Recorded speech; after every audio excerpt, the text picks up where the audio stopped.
Olá, noturnos, eu sou o Nath, para quem não me conhece. E eu sou a Nath, para quem não me conhece. Vamos embora com mais um David Eric, diretamente ao vivão aqui da live do Noite do Terror. Lembrando, todo sábado, jovem, todo sábado às 6 horas da noite, live aqui no Noite do Terror. Não vai perder.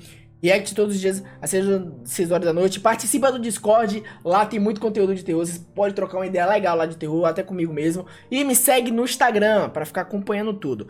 Vou deixar meu likezão aqui e partiu David Eric, é nozes. Vambora. Eita, já pega a sua pipoca que a história vai ser insana. Fecha os olhos, aumenta o volume do som e bora. Partiu. No ano passado, passei 6 meses participando do que me disseram ser um experimento psicológico. Pera aí, isso aqui é uma coruja, né? Isso aqui tá parecendo a coruja do filme lá do 10 grau de atividade, alguma coisa assim sobrenatural. Eu acho Encontrei que um é... anúncio procurando pessoas criativas Parece. que buscavam ganhar um bom dinheiro. E, como era o único anúncio daquela semana para o qual eu estava remotamente qualificado, liguei para o número do anúncio e marcamos uma entrevista. Eles me disseram que tudo que eu teria que fazer seria ficar em um quarto, sozinho, com sensores acoplados à minha cabeça para ler minha atividade cerebral 6 horas por dia. E enquanto eu estivesse lá, teria que fazer de tudo para imaginar uma cópia de mim mesmo. Eles chamavam de meu tupa. Pareceu fácil. Concordei em fazer assim que me disseram o valor. E no dia seguinte, comecei. Eles me levaram a um quarto simples com uma cama. Em seguida, conectaram sensores à minha cabeça e os engancharam em uma pequena caixa preta na mesa ao meu lado.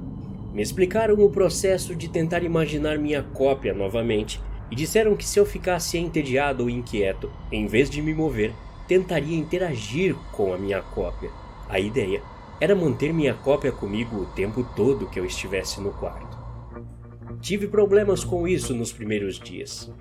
Parecia um sonho, só que eu conseguia controlar perfeitamente.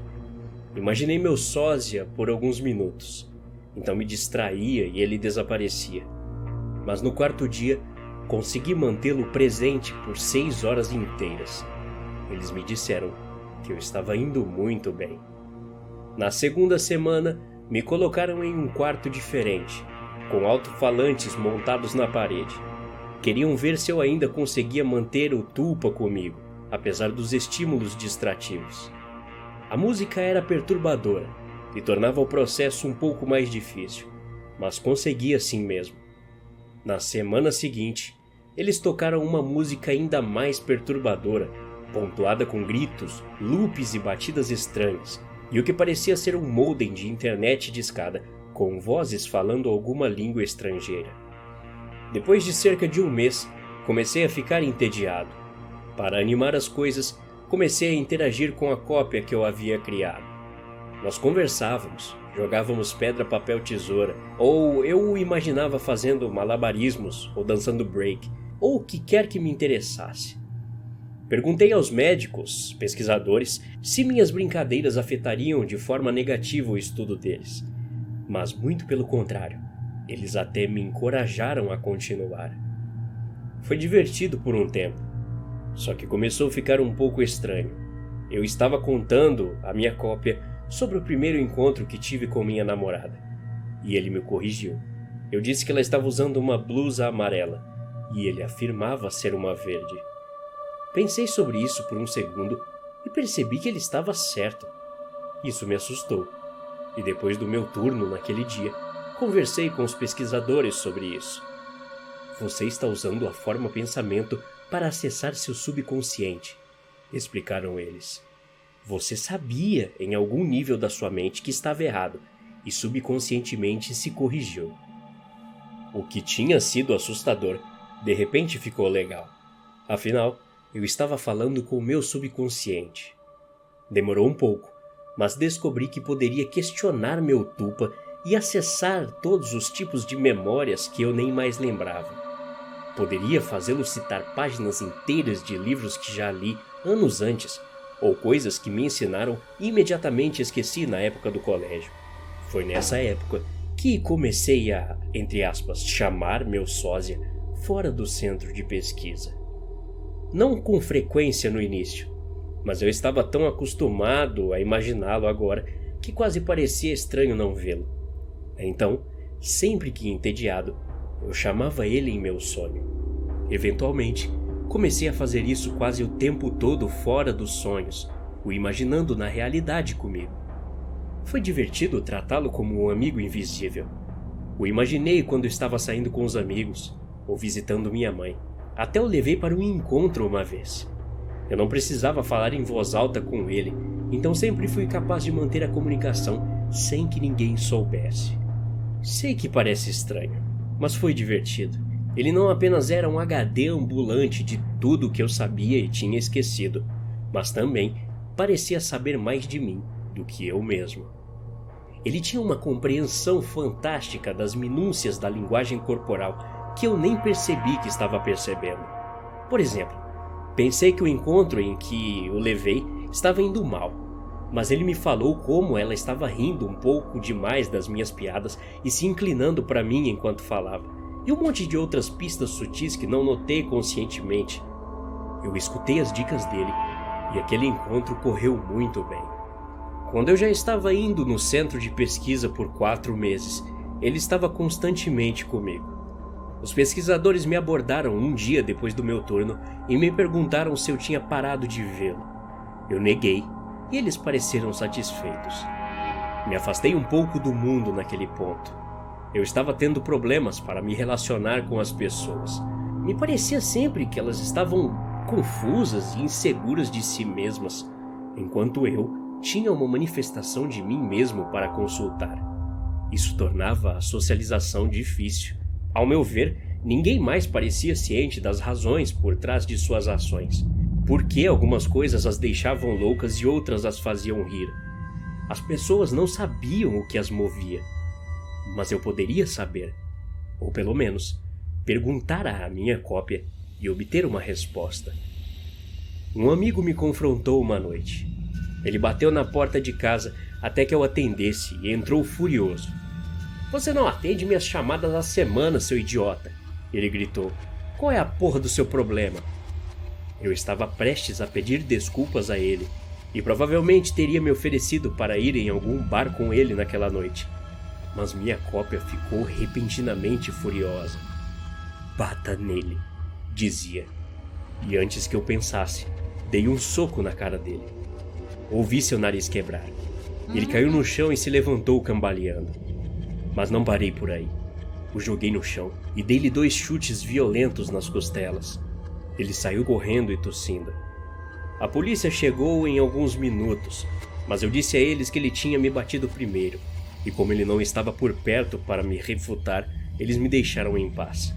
Minha cópia estava sorrindo o tempo todo. Passamos a noite comemorando a briga e zombando do quanto bati no meu amigo. Só na manhã seguinte, quando vi meu olho roxo, me lembrei do que tinha feito. Eu estava me sentindo culpado. Mas ele conhecia meus pensamentos. "Você não precisa mais dele. Você não precisa de mais ninguém", ele me disse. E senti minha pele arrepiar. Resolvi explicar tudo isso aos pesquisadores que me contrataram, mas eles apenas riram. Tomei um susto com a notificação do canal. Brincadeira. Eu achei que De era. novo. Eu achei que era do V. Eu não me assustei. "Você não pode ter medo de algo que está imaginando, cara", um me disse.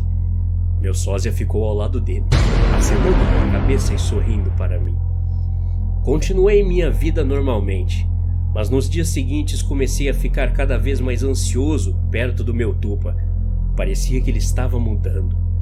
Parecia mais alto e ameaçador.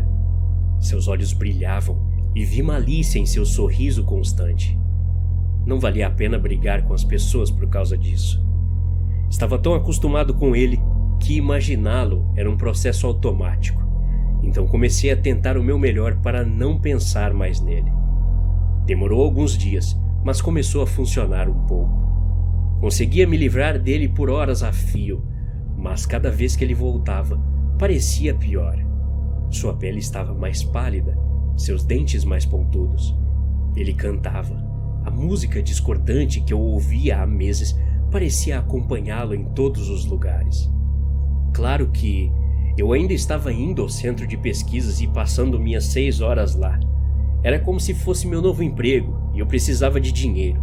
Pensei que os médicos não sabiam que agora eu não estava mais pensando em meu tupa, mas errei. Em um dia, depois de um dos meus turnos, cerca de 5 meses e meio depois, 2 homens enormes me seguraram e alguém com um jaleco espetou uma agulha em mim. Acordei no quarto onde eu ficava sempre, só que dessa vez, amarrado na cama, música alta, com minha cópia parada perto de mim, cacarejando. Minha cópia mal parecia humana. Suas feições estavam distorcidas, seus olhos fundos nas órbitas como os de um cadáver. Ele era muito mais alto do que eu, mais curvado. Suas mãos estavam torcidas e as unhas pareciam garras. Ele era, em resumo, terrível pra cacete. Tentei parar de imaginá-lo, mas simplesmente não conseguia me concentrar. Ele deu uma risadinha e bateu na intravenosa em meu braço. Me debati o melhor que pude, mas mal conseguia me mover. Como está sua mente? Confusa? Ele disse, se aproximando de mim cada vez mais enquanto falava. Eu engasguei. Seu hálito cheirava a carne estragada. Tentei me concentrar, mas não consegui que ele sumisse. As semanas seguintes foram terríveis. De vez em quando, alguém com um jaleco de médico entrava e me injetava alguma coisa, ou me enfiava um comprimido à força. Eles me mantinham tonto e sem foco, e às vezes alucinando ou delirando. Minha cópia ainda estava presente, constantemente zombando de mim. Eu alucinei que minha mãe estava lá, e então ele cortou a garganta dela, e o sangue dela derramou em cima de mim. Era tão real que eu podia sentir o gosto. Os médicos pesquisadores nunca mais falaram comigo. Eu implorava às vezes, xingava, gritava, exigia respostas. Eles podem ter falado com o meu tupa, não tenho certeza. Eu estava tão dopado e confuso que pode ter sido apenas mais uma ilusão, mas me lembro deles conversando com ele. Fiquei convencido de que ele era o verdadeiro e eu era, na verdade, sua cópia. Outra coisa estranha é que agora ele conseguia me tocar. Mais do que isso, ele conseguia me machucar. Ele me cutucava se achasse que eu não estava prestando atenção suficiente nele. Uma vez, ele agarrou meus testículos e os apertou até que eu dissesse que o amava. Outra vez, ele arranhou meu antebraço com uma de suas garras. Ainda tenho uma cicatriz. Já estou convencido de que me machuquei e apenas alucinei que ele era o responsável. Num dia, enquanto ele estava me contando uma história sobre como ele iria estripar todos que eu amava, começando pela minha irmã, ele fez uma pausa. Um olhar estranho em seu rosto. Ele estendeu a mão e tocou na minha cabeça, como minha mãe costumava fazer quando eu estava com febre. Ele ficou parado por um longo momento e então sorriu. Todos os pensamentos são criativos, ele me disse, saindo pela porta. 3 horas depois, recebi uma injeção e desmaiei. Acordei desnorteado. Tremendo, fiz meu caminho até a porta, que para minha surpresa estava destrancada. Corri buscando a saída. Caí várias vezes no caminho, mas consegui descer as escadas e encontrar o estacionamento atrás do prédio. Lá, eu desabei, chorando como uma criança. Eu sabia que precisava continuar andando, mas não conseguia. Cheguei em casa eventualmente. Não me lembro como. Tranquei a porta de casa e empurrei uma cômoda contra ela. Tomei um longo banho e dormi por 1 dia e meio. Ninguém veio me buscar à noite e nem nos dias seguintes. Tinha acabado. Passei uma semana trancado em casa, mas parecia um século. Estive tão ausente antes que ninguém sabia que eu estava desaparecido. Depois que tomei coragem de sair, fiz logo uma denúncia. A polícia não encontrou nada. O centro de pesquisa estava vazio quando eles o revistaram. Os nomes que dei a eles eram pseudônimos. Até mesmo o dinheiro que recebi parecia impossível de rastrear. Não saio muito de casa e tenho ataques de pânico quando saio. Choro muito todo dia. Não durmo muito e meus pesadelos são terríveis. Mas acabou. sobrevivi. 3 dias atrás, recebi um telefonema de minha mãe. Houve uma tragédia. Minha irmã foi a última vítima em uma onda de assassinatos, disse a polícia. O perpetrador agride as vítimas e em seguida as destrói. O funeral foi essa tarde. Eu estava um pouco distraído, no entanto. Tudo que eu podia ouvir era uma música vindo de algum lugar distante. Gritos, loops e batidas estranhas. O que parecia ser um modem de internet discada, com vozes falando alguma língua estrangeira. Eu ainda ouço, só que um pouco mais alto agora. Até a próxima. Obrigado. Tá, então... Não acabou. Ah, não. Então, pessoal, esse foi o vídeo. Eu espero que vocês tenham gostado. Se gostou, deixa muito like, se inscreve, ativa o sino de notificações e comenta aqui embaixo o que vocês acharam da história. Tem outra teoria que vocês queiram contar que eu não percebi? Comenta aqui, tá? Porque pelo que eu entendi, não acabou a cópia, né? Tipo, ele fugiu e tal, achando que ninguém ia buscar ele, ninguém, sabe, a cópia dele sumiu. Mas tava voltando. Se eu estiver errado, comente aqui embaixo, tá bom? Forte abraço, falou, tchau!